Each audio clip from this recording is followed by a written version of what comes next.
Azərbaycana yaz fəsli daxil oldu. Bugün Bakı vaxtı ilə 18:45-53-də Azərbaycana yaz fəsli daxil olub. Bu zaman gecə ilə gündüz bərabərləşir və günəş düz şərqdə doğub, qərbdə batır.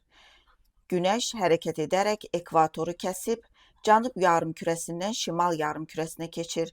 Həmin andan şimal yarımkürəsində yaz, cənub yarımkürəsində isə payız fəsli başlayır.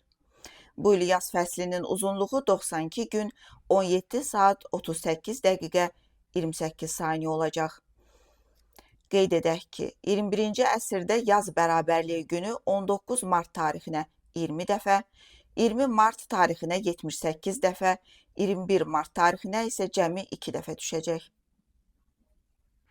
Bugün Azərbaycanda Novruz bayramıdır. Təbiətin, həyatın oyanması Novruzdan başlayır. Bayramınız mübarək olsun.